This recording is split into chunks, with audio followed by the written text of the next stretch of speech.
changing your life one story at a time. This is the Chicken Soup for the Soul podcast with Editor-in-Chief Amy Newmark. Hey, it's Amy Newmark with your daily dose of Chicken Soup for the Soul inspiration. Since it's Wow Wednesday and it's still wedding season, I thought I'd share a couple more wedding disaster stories with you. Sometimes those stories are everyone's favorites down the road. Well, maybe way down the road. First, let me say I remember going to the wedding of a colleague's daughter and arriving to a stunned crowd of family members. It had been a stormy day, and the venue, which was a very fancy, expensive one, had lost power for most of the day when they should have been preparing the food.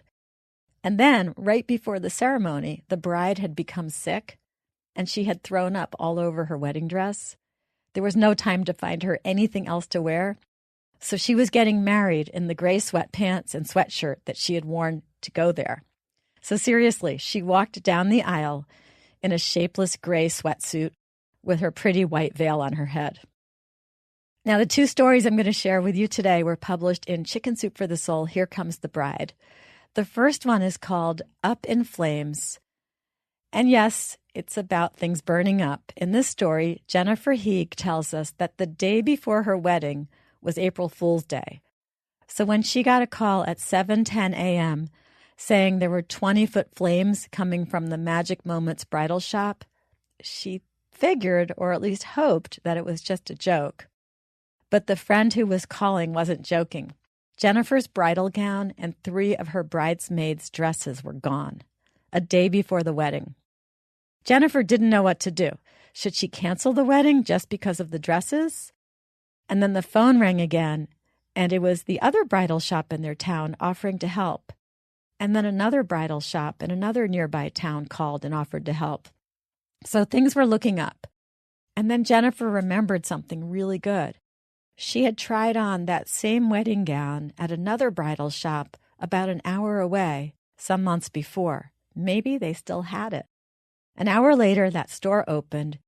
And yes, they had that dress. It was the sample, the one that they usually don't let you buy because they're going to go and order it. But they said, given the circumstances, they would let Jennifer buy the sample right off the floor. She rushed over there with her mother, and miraculously, it fit her perfectly. It just needed to be shortened. Meanwhile, the bridesmaids were getting their dresses at another bridal shop where a whole team of women were cutting and altering and hemming. So Jennifer got married on time with everyone wearing the dresses they were supposed to be wearing through the kindness of a lot of people. Now, here's another kind of disaster story, which Caleb Brakey told us about in his story called The Getaway. So here's how Caleb starts his story, with 3 cops aiming 2 pistols and a shotgun at his new bride. What happened was that Caleb had just picked up Brittany at home after depositing their wedding checks at the credit union. They were heading out for their honeymoon now, until they were pulled over on the highway in their yellow Mustang that was decorated on both doors with white letters that spelled out Caleb and Britt. Caleb was ordered out of the car and told to drop to his knees, put his hands on his head, and crawl backwards. He was handcuffed and searched. Brittany wasn't treated much better. The poor girl was 18 years old, and she had 3 guns pointed at her. She was terrified. Caleb tried to explain that they were on their honeymoon, but that didn't seem to help. He had no idea why they had been stopped. He heard them talking about him over the police radio, and they were using the word suspect. They took Brittany away in handcuffs to one of the 6 other police cars that had joined them. And then finally, an officer told Caleb that there had been a bank robbery and his car was seen at the scene. Caleb informed him that his aunt was the manager of the credit union, so it was highly unlikely that he would have robbed the place.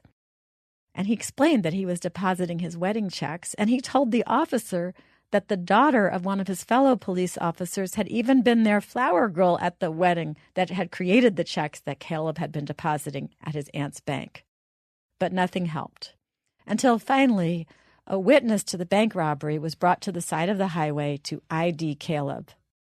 And he looked out through the tinted windows of his car, and he verified that Caleb was not the bank robber. And finally, it was over. and Caleb and Brittany were able to resume their honeymoon.